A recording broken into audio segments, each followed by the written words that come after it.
বাংলাদেশ কেন বারবার বড় ম্যাচে হোঁচট খায়? ব্যাটিং আছে, বোলিং আছে, তবুও কোথায় যেন একটা ঘাটতি থেকে যায়। সেই মিসিং লিঙ্কটা কি? উত্তরটা খুব পরিষ্কার।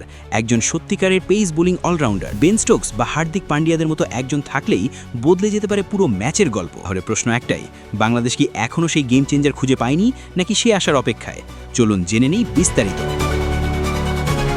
বাংলাদেশ ক্রিকেটের সবচেয়ে বড় অপূর্ণতার কথা যদি বলা হয়, তাহলে নিঃসন্দেহে একটি নাম সামনে চলে আসে, একজন পরিপূর্ণ পেস বোলিং অলরাউন্ডার। আধুনিক ক্রিকেটে এই ধরনের খেলোয়াড়দের গুরুত্ব অপরিসীম। তারা শুধু বল হাতে উইকেট নেন না, ব্যাট হাতেও ম্যাচ ঘুরিয়ে দিতে পারেন। এক কথায় তারা দলের ভারসাম্যের মূল স্তম্ভ। বিশ্ব ক্রিকেটে তাকালে দেখা যায় প্রায় প্রতিটি সফল দলের পেছনে একজন করে দুর্দান্ত পেস বোলিং অলরাউন্ডার ছিলেন। ভারতের কপিল দেব ১৯৮৩ সালের বিশ্বকাপ জয়ে ছিলেন অন্যতম নায়ক। পরবর্তীতে হার্দিক পান্ডিয়া একই ভূমিকা পালন করছেন আধুনিক ক্রিকেটে। অস্ট্রেলিয়ার শেন ওয়াটসন এবং মিচেল মার্শ বহু ম্যাচে দলে ত্রাতা হয়ে উঠেছেন। ইংল্যান্ডের ক্ষেত্রে অ্যান্ড্রু ফ্লিনটফ ও বেন স্টোকসের নাম না বললেই নয়, বিশেষ করে বেন স্টোকস, যিনি একাই ম্যাচের মোড় ঘুরিয়ে দেওয়ার ক্ষমতা রাখেন। অন্যদিকে পাকিস্তানের ইমরান খান এবং ওয়াসিম আকরাম ছিলেন তাদের সময়ের সেরা অলরাউন্ডারদের মধ্যে অন্যতম। এই তালিকায় বাংলাদেশের অবস্থান কোথায়? এখানেই আসে বড় প্রশ্ন। বাংলাদেশে এখনও পর্যন্ত এমন একজন পেস বোলিং অলরাউন্ডার তৈরি হয়নি যিনি ধারাবাহিকভাবে আন্তর্জাতিক পর্যায়ে পারফর্ম করতে পারেন।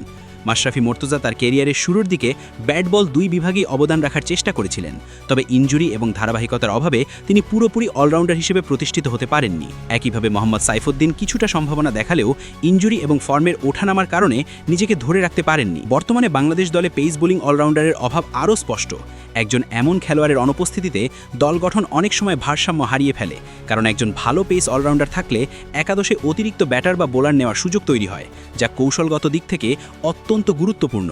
এছাড়া ম্যাচের গুরুত্বপূর্ণ মুহূর্তে এই ধরনের খেলোয়াড়রা গেম চেঞ্জার হয়ে উঠতে পারেন। যখন ব্যাটিং ব্যর্থ হয় তখন বল হাতে ম্যাচে ফিরিয়ে আনতে পারেন, আবার বোলিং ব্যর্থ হলে ব্যাট হাতে দায়িত্ব নিতে পারেন।